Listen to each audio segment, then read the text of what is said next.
Hello दोस्तों, स्वागत अभिनंदन आपका इस नई बेहतरीन वीडियो में। तो आज आपका जो ट्रांसफार्मर होता है उस पे हम लोग पूरी की पूरी क्रियाविधि, सिद्धांत, इसकी परिभाषा बोर्ड परीक्षा में कक्षा 12 की भौतिक विज्ञान के पेपर में ये आपका 5 नंबर में पूछ जाता है। तो चलिए दोस्तों वीडियो को शुरू।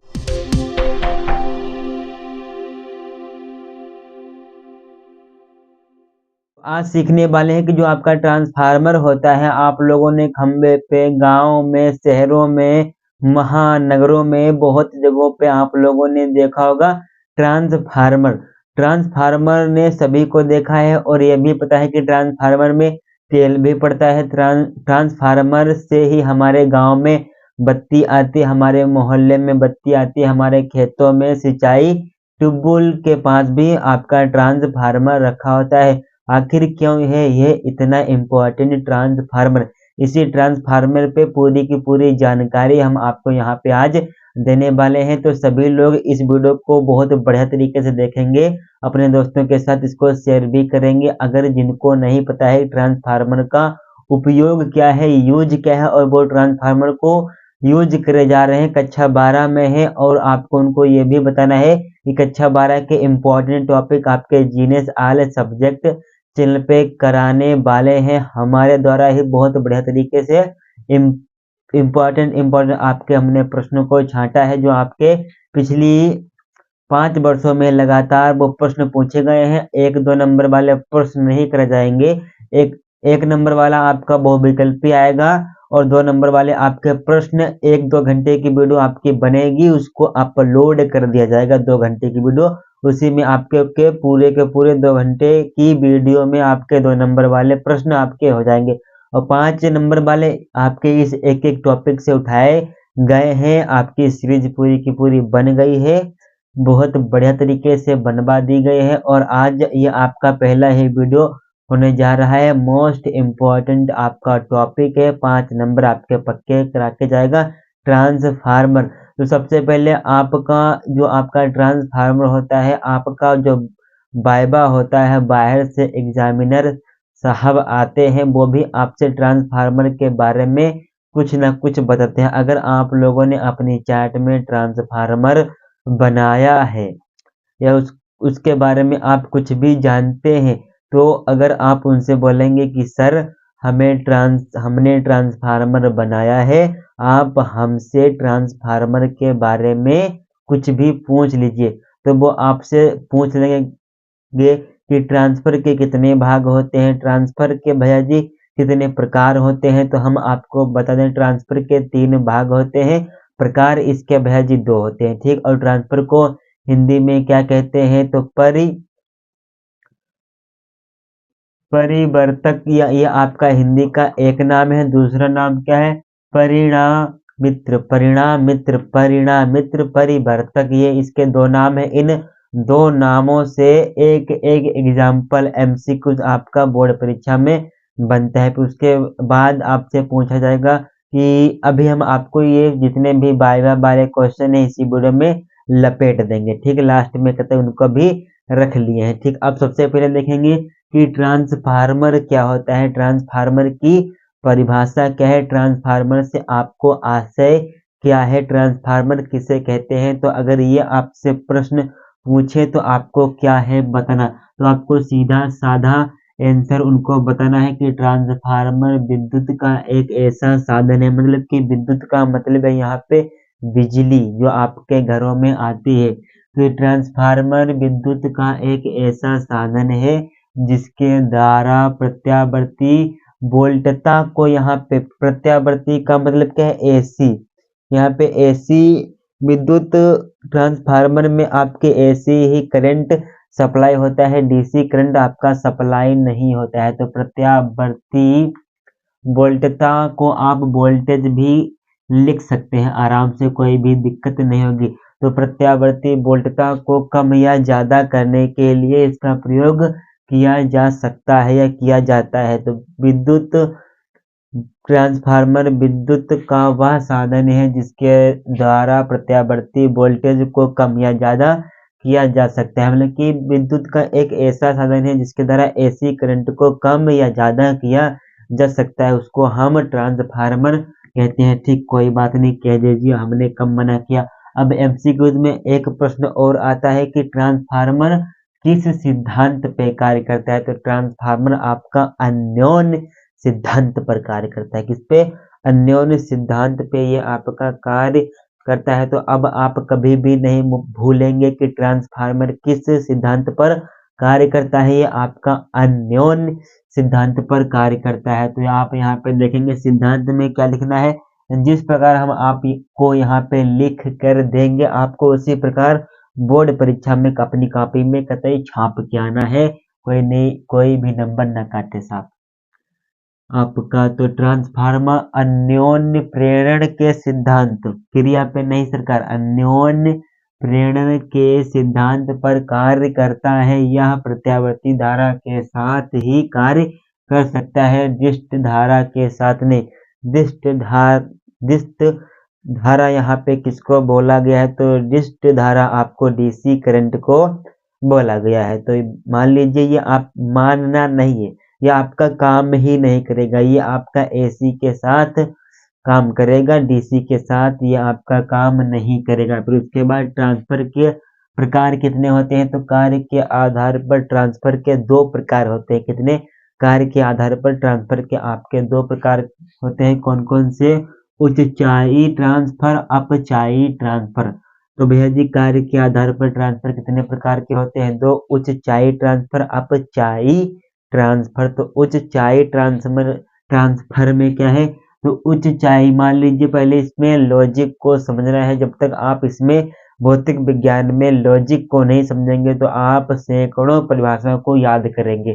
तो उच्चाई मतलब कि आपको ऊंचाई पर जाना है। ऊंचाई ऊंचाई ऊंचाई ऊंचाई। जब आप ऊंचाई पे जाएंगे तो सीधा थोड़ी ना ऊंचाई पे पहुंच जाएंगे, आप धीरे धीरे यहाँ पे ऊंचाई पे जाएंगे। जब आप धीरे धीरे ऊंचाई पे जाएंगे तो ये आपका क्या होगा? कम वोल्टेज को ये ज्यादा वोल्टेज करता है। ये वाला उच्चाई ट्रांसफर, उच्चाई ठीक हो गए। लेकिन ये आपका कम वोल्टेज से ज्यादा वोल्टेज करता है कि निम्न वोल्टेज को ज्यादा वोल्टेज में बदलता है। ठीक, अब इसकी परिभाषा कैसे लिखेंगे तो वो भी आपको देखना है। उच्चाई ट्रांसफार्मर निम्न प्रत्यावर्ती वोल्टेज को उच्च प्रत्यावर्ती वोल्टेज में बदलता है। इसमें क्या होता है? ठीक, हमने आपको बताया ऊंचाई मतलब कि ऊपर जाने के लिए आपको सबसे पहले नीचे वाली सीढ़ी पे कदम रखा हुआ, फिर आप उसके ऊपर रखेंगे। तो मतलब कि कम से ये ज्यादा का काम कर रहा है, उतना लिखेंगे। फिर इसमें क्या होती है कि जो आपकी द्वितीय कुंडली होती है, द्वितीय कुंडली ये आपकी ट्रांसफार्मर की आंतरिक संरचना आपको पेपर में ऐसे ही छाप के आनी है। कोई भी माइका लाल काटेगा नहीं, ये बात हमारा ही कहना है। ठीक है, हमारे लिए सबका कहना, सभी ऐसे ही किताब में नहीं तो काट देंगे कैसे? ठीक, ये आपकी हो गई पूरी यहाँ पे। फिर अब क्या होगा? ये आपकी द्वितीयक कुंडली हो गई, ये आपकी प्राथमिक कुंडली। अब इसमें क्या कहा गया है कि द्वितीयक कुंडली में फेरों की संख्या प्राथमिक कुंडली के फेरों की संख्या से अधिक है। लेकिन जो आपकी द्वितीय कुंडली में ये आपका जो तार लिपटा होता है वो पीला वाला, कॉपर वाला, हाँ वही। अच्छा, अब समझ में आपको आया है, उन्होंने कॉपर का तार पीला वाला का नाम लिया। हाँ, अब आपके समझ में आया है। चलिए कोई बात नहीं, आ तो गया आपके समझ में। जो आपकी द्वितीय कुंडली होगी इसमें बहुत ज्यादा तार लपेट दिए हैं, बहुत ज्यादा तार लपेट दिए हैं। किसकी अपेक्षा ज्यादा लपेट दिए हैं? जो आपकी प्राथमिक कुंडली है इसकी अपेक्षा आपका तार द्वितीयक कुंडली में लपेटा गया है। यही आपको यहाँ पे बताया गया। अब आपको यहाँ पे लिखना कैसे है, इसको लिखते कैसे है? तो यहाँ पे एन यस का क्या मतलब है? यस का मतलब है सेकेंडरी और पी का मतलब है प्राइमरी। तो एन एस की तरफ ये आपका ग्रेटर देन लगेगा और पी की तरफ आपका लेस देन लगेगा, मतलब कि इधर आपका एन एस फिर एन पी लिखा जाएगा। ठीक, फिर उसके बाद आपका दूसरा प्रकार क्या है, अपचायी ट्रांसफार्मर का। तो अपचायी ट्रांसफार्मर उच्च प्रत्यावर्ती धारा या वोल्टेज को निम्न प्रत्यावर्ती धारा में परिवर्तित कर देते हैं तथा इसमें प्राथमिक कुंडली के फेरों की संख्या अधिक होती है द्वितीय कुंडली के फेरों की संख्या से। लेकिन इसमें यहाँ पे ये आपका लिखा नहीं है, तो इसको हम कैसे लिख देंगे, तो आप यहाँ पे लिखेंगे NP प्राइमरी, प्राइमरी का पहला होता है, फिर प्राइमरी की संख्या ज़्यादा होती है NS सेकेंडरी वालों से। तो ये आपका इस प्रकार यहाँ पे भी।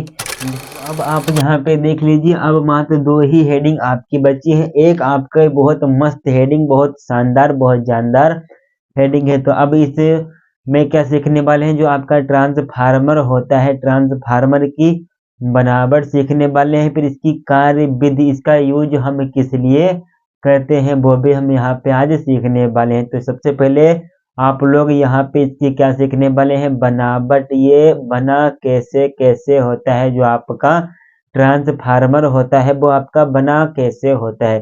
चलिए, तो सबसे पहले सभी लोग ध्यान से देखेंगे, और वीडियो को अगर अभी तक आपने लाइक नहीं किया है तो आप भैया जी लाइक तो अभी बनता है ना, लाइक तो आप कर ही दीजिए, तभी अच्छा लगेगा, फिर तो कुछ भी मजा नहीं आएगा।